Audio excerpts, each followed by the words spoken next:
Ekitiibwa kya Buganda kyavaaga naffe tukikuumenga.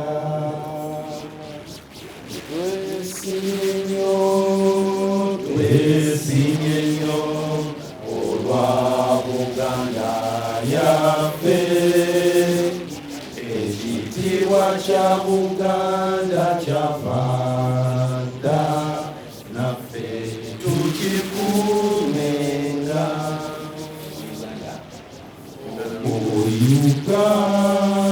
Uganda mekola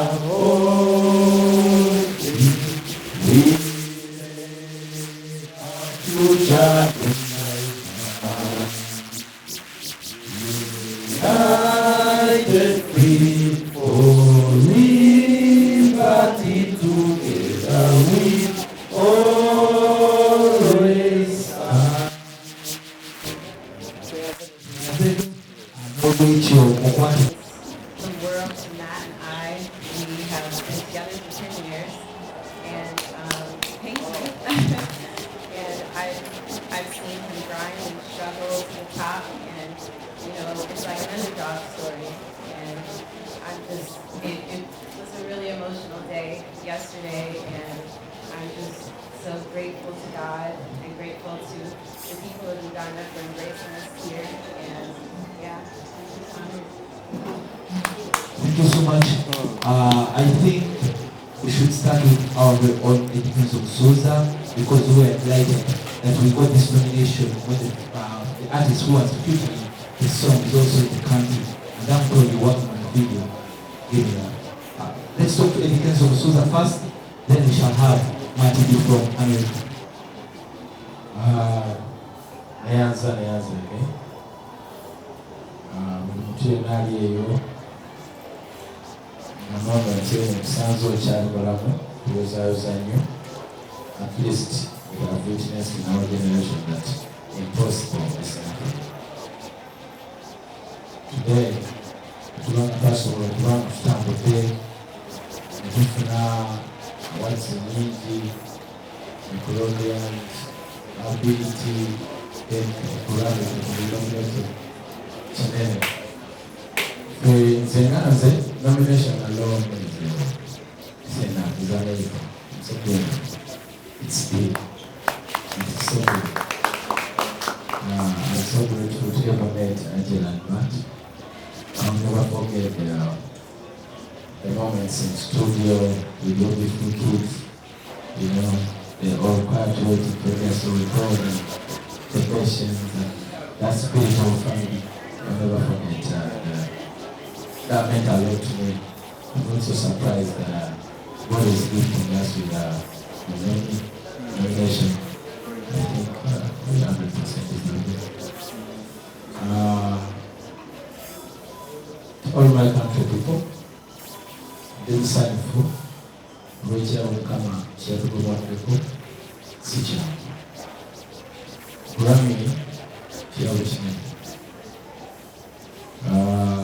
Yesu se wali waffe wala bagamba ono oli sikituufu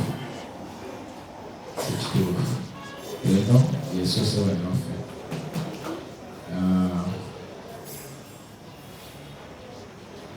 Kyabugagga, I'm speechless simanyi kyakwogera kubanga this is too much for me era sijja kwogera nebaza Mukama Katonda atusobozesezza okutuuka mu kiseera ky'omuwendo kino. Mwebaza nnyo. I fully understand because I'm the BT and Grammy Entertainment Reporter. Kakati nakutunaleza bati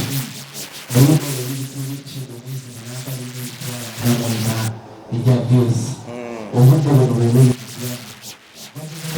ekintu kyangu otereeza olunaku abaava mu kyalo nga bwe wasooka olinnya baasi feeling gye walina njagala twogere ne producer eyafumba ekintu kino because weagende ku studio session where actually he's one of the finest for business.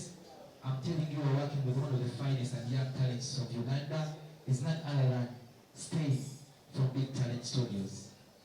Stay, talk to the people. How do you feel being a younger producer, new on the block, and you have a big song that has been nominated? Babita Stein, aga Uganda. Babita Isaac, aga Uganda. Lichika.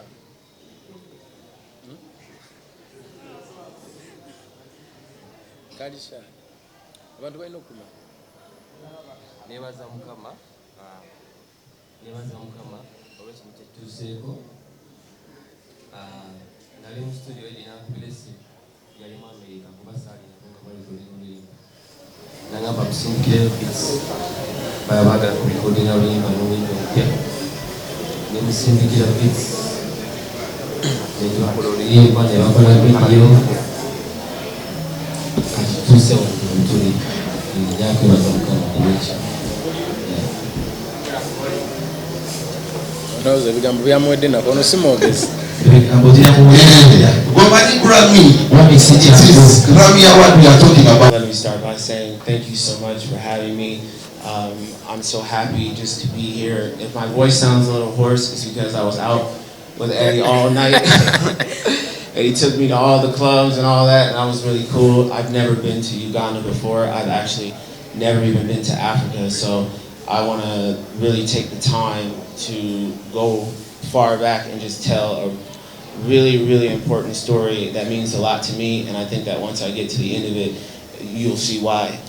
So for me, growing up on the south side of Chicago, and just growing up in the ghettos of Chicago, not really having heat in the wintertime or AC in the summertime, sleeping in a 3-bedroom apartment with my 5 siblings, and we were all in the dining room together with all of our beds, and just coming from complete and utter poverty. And my parents, they did the best that they could to help us and raise us in the right way, but just on a financial end of things, we just didn't have it. So, like for me, to have pride in where I came from, it just didn't exist. But as time progressed, I wanted to know more about where I was from, and that really meant something to me, which took me on this journey of discovering like the continent of Africa, the beautiful people here, and eventually led me to want to express that through my music.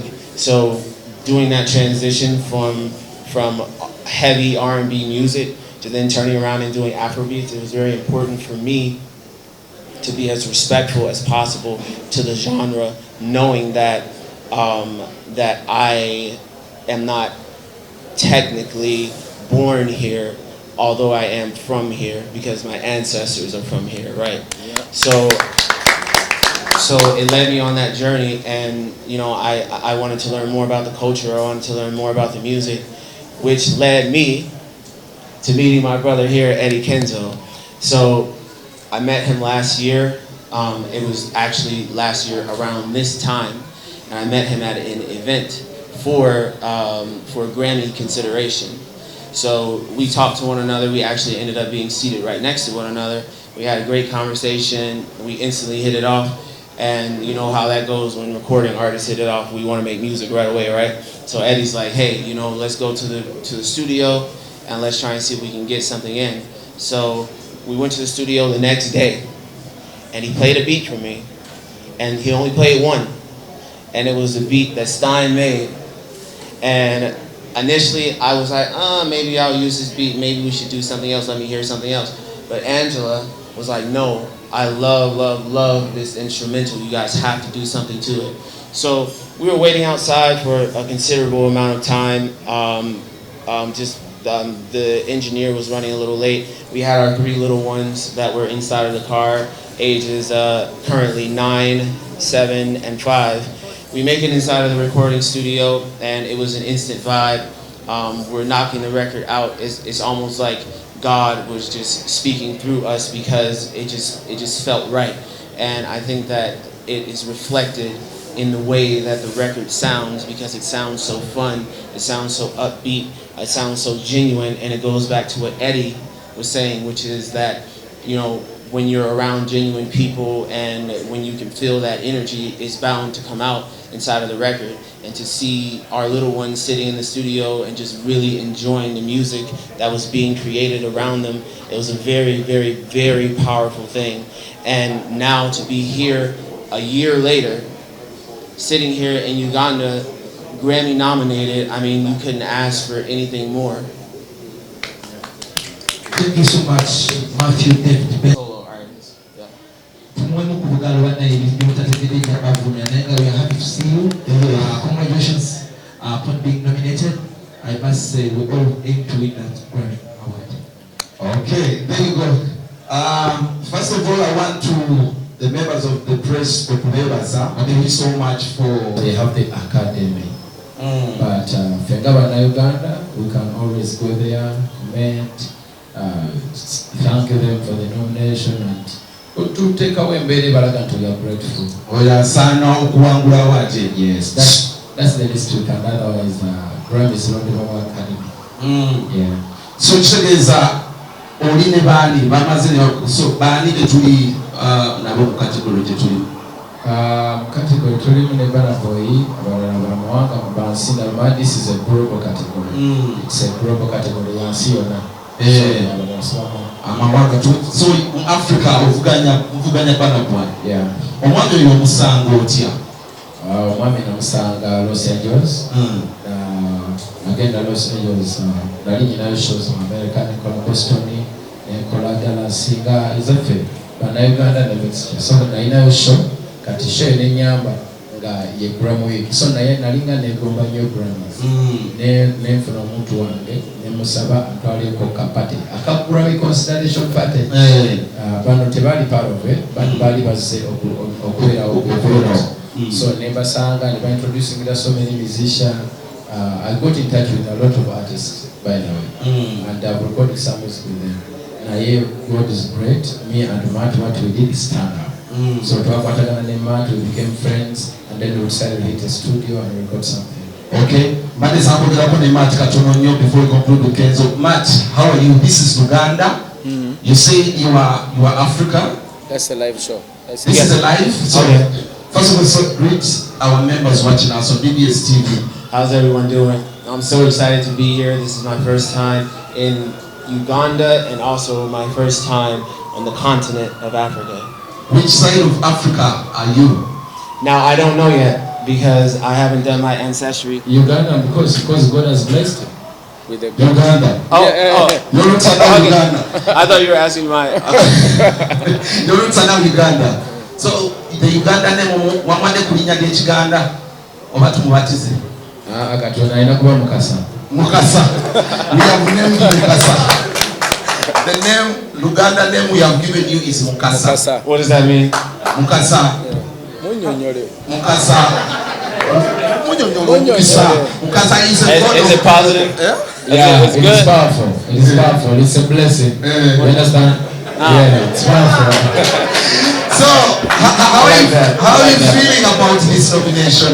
I feel absolutely amazing because, you know, we already had won over 20 awards stateside in the U.S., but this one in particular, to be nominated for this one is like absolutely amazing, and to do it with a superstar like Eddy Kenzo, and to see the amount of love and support that he gets here and worldwide, is just, I'm honored. Did you see this coming?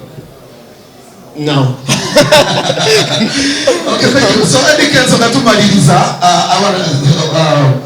okay, so the last time you brought the BET, I had an interview with you and asked you what next. I'm not gonna hesitate asking you. You had the biggest festival in the land. You have the BET, there's a Grammy now. What next? I don't know.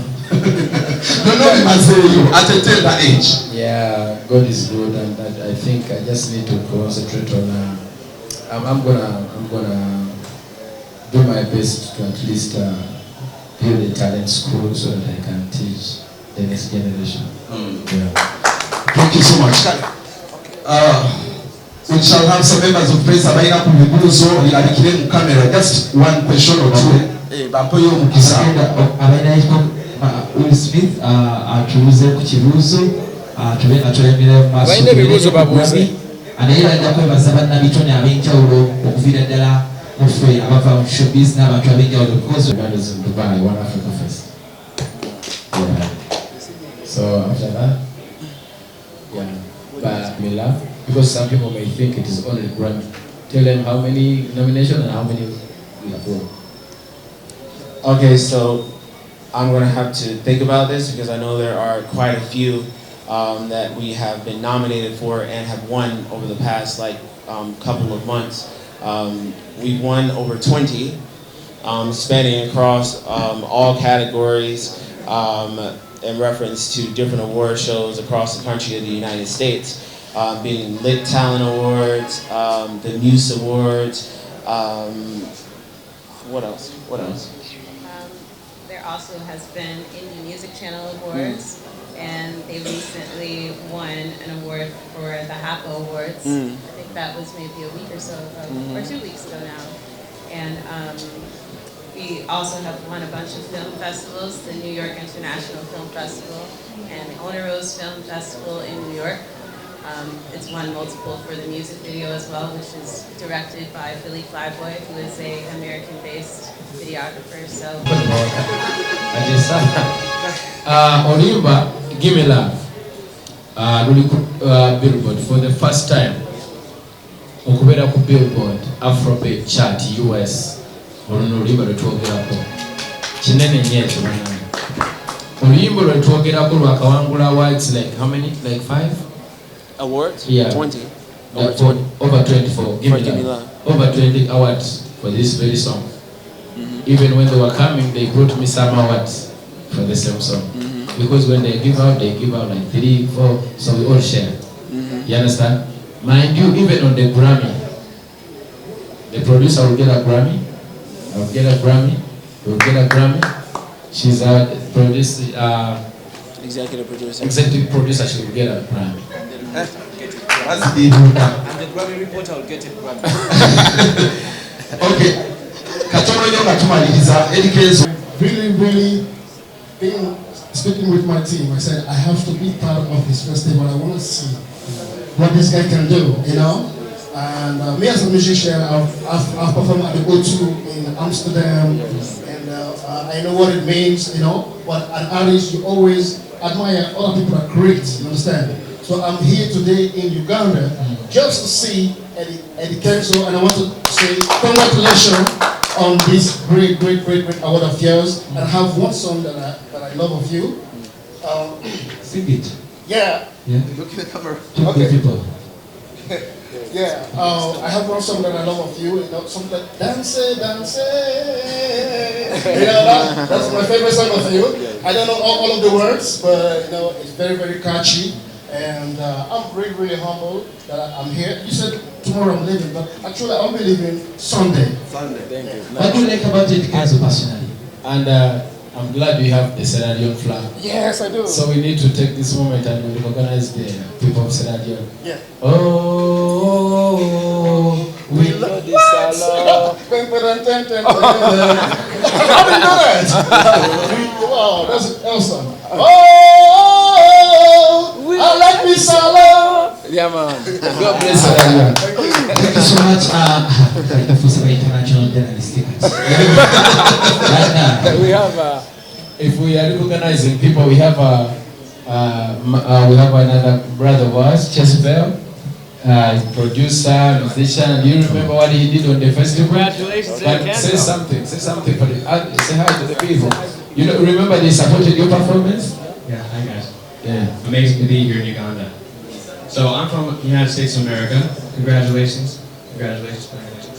And for me, Which part of America? I've been to America before. I'm from New Jersey, but I live in Los Angeles. I live in Minneapolis. Okay. Nawataka. And for Uganda, getting or even being nominated for a Grammy as a person from the United States, it's such a big deal. So congratulations from everybody, not just the artists, but also the country of Uganda. And I'm so excited that I got to perform with Eddy Kenzo the other day. I was really excited to be there. So thank you for having me here in the country. So much, Isaac. But we all need to agree that at least I've done something already. Yeah, because even the ghetto kids, they are in Qatar, but because I started that. Even the word ghetto kids, I'm the one who named them ghetto kids. Me, myself. You understand? And we have Masaka kids, they are all over the place. I've made over 10 artists to the, even more. You know, I've made over, I think, 20, even beyond. So, and I'm still doing my best. But most importantly is raising the bar high. It's very important for everybody. They learn from there. Because when something is not done before, people think it's impossible until it's done. So when people sit down, they will continue from there. They can even do better. You understand? So reaching this level, I think that's enough. And then the rest shall come. But I'm trying my best to make sure that at least you'll have a bright future. Thank you. Okay. Ronnie, over BBS today were Sanchez. Okay. Okay. Mr. Engineers, congratulations once again, our brother Eddy Kenzo. We were kora abasu kanyo ibali mo. Bihurira bulizi bansindikira ebbaluwa gye nalabanga egamba kuva ku WhatsApp, kali ku WhatsApp one nga kagamba ngu ekikulu kyo bakistopings. I received from someone. Kati I take that as a lugambo because it didn't come from a lawyer. Tikana akapapula. We were not served. So katosobola kuddawo n'ogamba omuntu kino bakiri because I'm not served before until they serve us. Bana batuservinze then the lawyer are taking over. But for now, they're not serving the one, so we don't know. Yeah, nange biraba mawulire nga bwabyogera but sinaba kuweebwa bbaluwa confirming so serving so I don't know how true is that. Naye nange namulebye mawulire but mu butongole tetunaba kusambira. Okay. Tugende wala Kuki yasoose tudde wa Rupi. Kuki buuza ekibuuzo ekikuli mu mutima kali tuli mu Grammy. Eddy Kenzo, congratulations. Manya ganze Kuki. Ekibuuzo kyange kiri nti tukumanyi nti awards zinene nnyo mukiro zireta mu Uganda Museum tugisuubira okubanga naye ogireeta ekyame bukyali eri abazzukulu banagirabangako. Has it benefited you putting it there?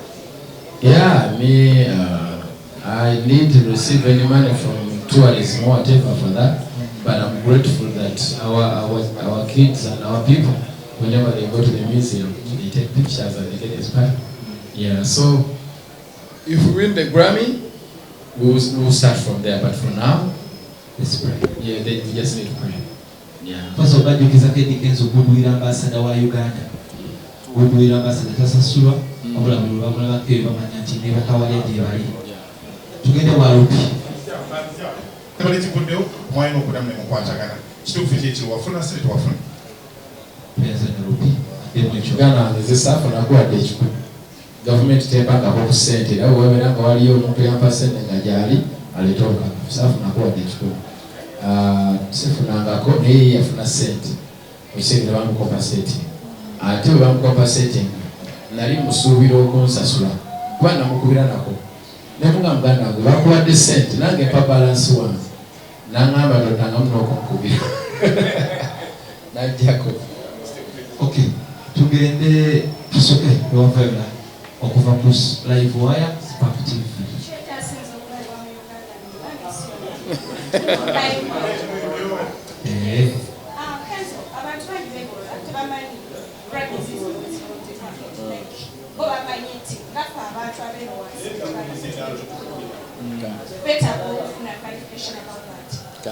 Okay.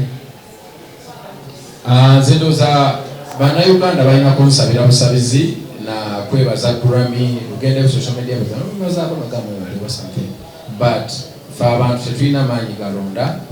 Zino awadi zirondebwa bannamawulire ba media zirondebwa bayimbi zirondebwa ba producer academy. Okibanyonnyola muntu babawo komiti y'abantu nti eri ku ekyo nesensula okusensula ne bagenda nga balondalonda siko kiri sera siza papo. Tugende omukulu ono asobole obuuza ekibuuzo kino ekitudde wa mukanda wange otusiibwe. Okay, abandi tamusoka Eclipse International era nga bawalere ku Magic 100 FM era nga nkolera Gagamero TV. Ndatwala omukisa guno okulaga isano lyange ku lw'abasoga bonna abatali represented wano tuli basanufu eno okuba ensi yaffe ogiteere ku idaala enyawo. Just nsaba okutwala akakisa kano okubeebaza. I thank all the Ugandan musicians, to all the East African musicians, to all the African musicians, to all the world artists. Musicians, I appreciate. But kusingira ddala abeeka mbeebaza okuba nti bavuddeyo ne mulaga obumu. Awaadi eno si yange bwongo, ya buli muntu yenna amanyi ekitegeeza okuba nga tubeera ne fulaga yaffe okubeera okurepresentinga colours. Olwaleero Uganda eri nominated for Grammy. I think it is the first of its kind in the Central and East Africa. Wakuba bingi ebyogero lw'abantu nabiri ne go to the real facts. Central and East Africa is the first of its kind. Thank you so much Uganda, thank you my fellow artists. I appreciate and era olwaleero bannamawulire n'abayimbi ne bamaneja baabwe bategekedde ekijjulo oba evening ak'okunywamu ekifo bakiyita masheda kiri Buyala nga wakava e Bulenga. Bategekedde ak'okunywa ak'okulya tunyumyemu twebaze Mukama olw'okubanga industry yaffe wano wetuuse kubanga kino kigenda kubeera mu record mpaka nti Uganda kugamba abaana bagenda kuleeta policy Grammy eziwera 2-3 kubanga kisobose. So there is no way we can't celebrate. Bannamawulire balwanya olutalo lunene okulaba nga batuusa music industry wetuuse abo naddala ba entertainment wadde nga tufunamu obuzibu nabo naye abali awamu bayomba. Olaba ozalakanako katono kayisaamu oluyi kitegeeza tetuyinza butafuna butategeeragana lwa nsonga ebenda bandi mumpeeredde akatebe wano tukwaniriza kaka boss. Kati lwanga benda kyakoze. This is amazing brother. Thank you so much. Thank you so much. This means a lot. So nga bwe gambye nti abannamawulire bakoze nnyo kuba wadde nti nno olumu bavaako ne ate babeerako nnyo era nsonga kituuse wano singa twali twagalana singa tetutuula ne tunyumyamu oba okitegeeza. So nasazeewo bannamawulire naddala aba entertainment okusinga mujje wali tunywemu tulyemu tunyumyemu n'ebyonna bituzzeemu nga tusoowagana wano nawali tubimalewo tuga celebrating. It's okay. Tesataga mutenda kwesoti kwetonda nze sina gwe njigidde kuba kino kye twatuuseeko obanga okyayina akakuku ku mutima n'omutiina bonna ne babeera baani ne babeera bakasuku ne basendi bayisa ate mbaagala nnyo mubaleete bajye tunywemu ku lw'ekyo.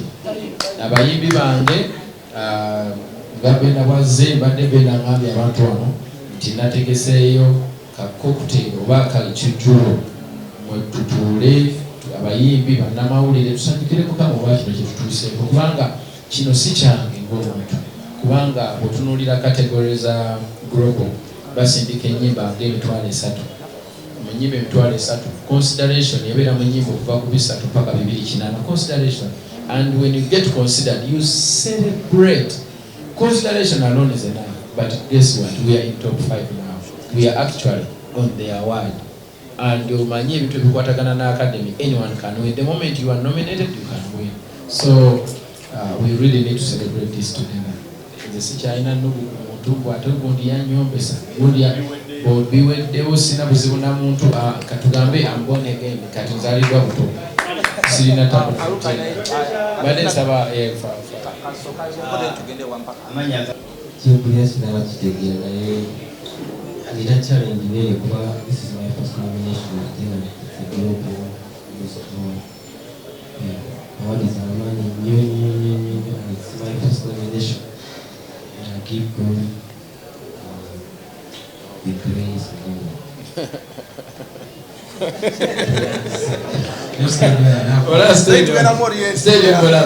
olaba ne bwabe stage tuyinza obeera ne stage okumala ewiiki n'atava mu kigambo n'eki kyokka ate comedian akola comedy nga tayogedde ye musajja ekayinza okusesa nga tavudde mu kigambo It's funny, but he's a very good producer.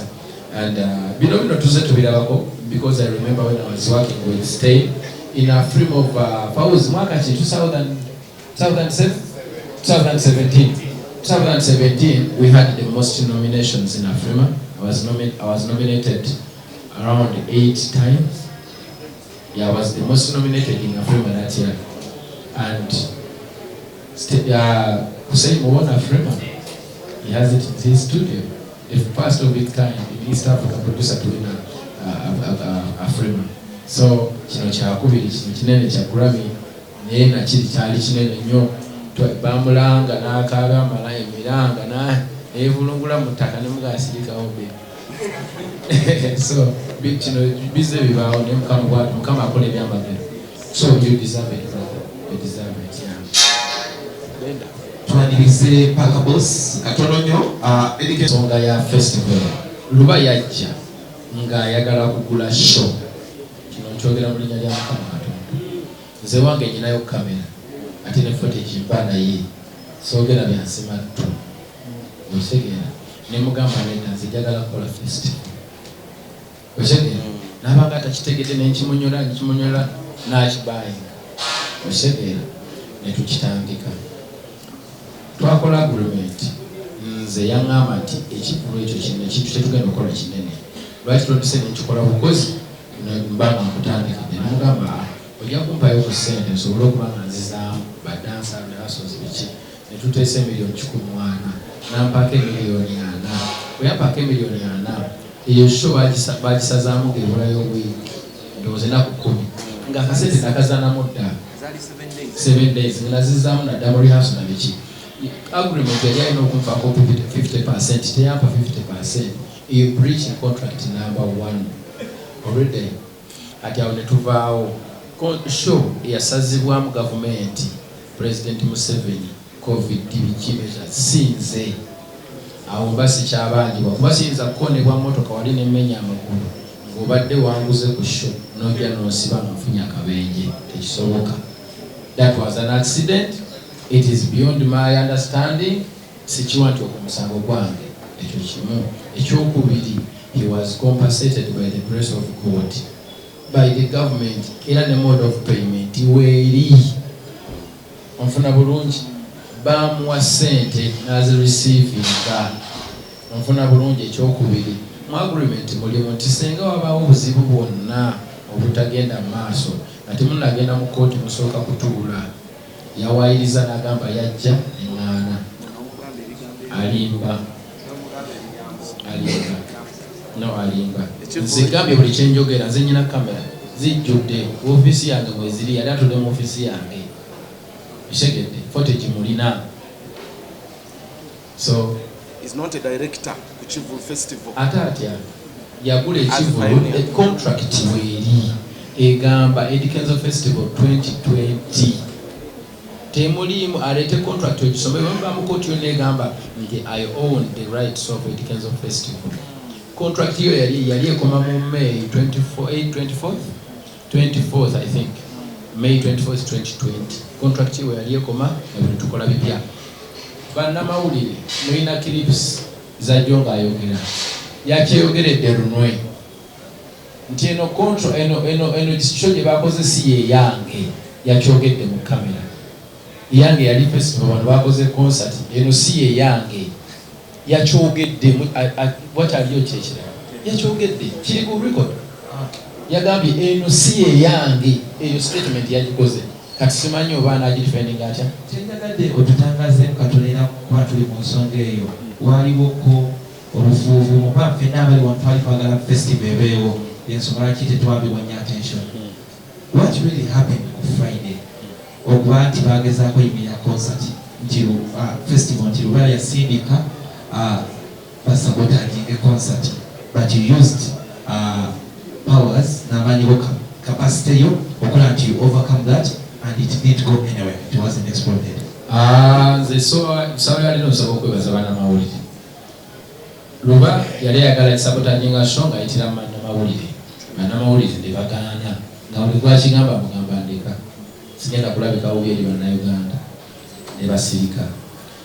nze sina maanyi ge nakozesa nze nange nali ninze sheyimirizibwe nemala oyimirizibwa nkikkirize nfayiringe nga mbuuza lwaki wekitegeera awo banyini kati mwenani agala okuddamu netubawo oli agamba nti ogenda kumulira one nawe agamba lwakukiza oba badde ategeeza musanongo nze sinaba kugambako nti agenda kunzita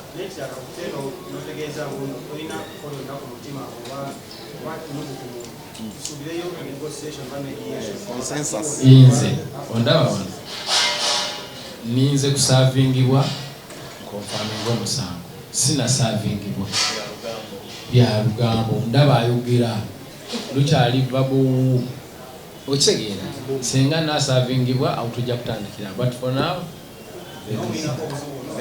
the highlight of the night is obuzibu mbumwinako kunyononera linnya sofa highlight y'olunaku banayi Grammy Award ebirigwa bitalaze twagale tuyite. So ladies and gentlemen, let's give up for Waikibenda, the next Grammy Award winner. Amina nnyo banayiza nso balaba mwena abazze kubeera omuganda wange Eddy Kenzo BET Award winner kati Grammy Award nominee esookedde ddala nange mbirabyeko mu mawulire ku social media nsole ng'abantu bateekawo ekibeera nsi yasoose ebyo biveeko ono yasoose era leta celebrate our own tutujjanja musuuza gwanatubuulire naye nga musuuza nkwebaza olw'okwekiririzaamu ekisooka n'okwagaliza banno b'okola nabo including myself. Eddy Kenzo is that artist who wants to see the Ugandan music industry go to the next level. So nze gye nkubiriza bannange bonna abatandika emyaka 5 3 n'abalala n'oyinza okuba nga watandika even before Eddy Kenzo, you still have a chance. Tulina okwekiririzaamu ate tulina okujanjawaza ekyaffe naddala mu amaanyi ge mulina abannamawulire bwakutuusa bubaka bwaffe eri abantu baffe nti abayimbi baabwe bakola ki bebasinga to what's his name Matt B. Yes. Pick up on yourself. Congratulations, brother, and welcome to Uganda. This is the power of Africa. And to Bagala Eddy Kenzo, let us celebrate. Peace. Thank you so much. And then we'll put us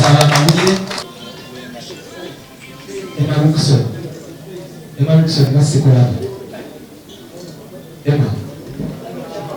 Come for the picture, brother. Bane temwirabira invitation kebawadde kifuba kita masheda tonight tugende kati ne kugenda kati ne kugenda kati bitandise from here we are going to Masheda to drink, to enjoy, to celebrate Ugandan music. Yes. To all musicians out there abatandaba tukimanya kino, I'm inviting you all. We just know muntu ngomu baba Victoria Thank you. Okay,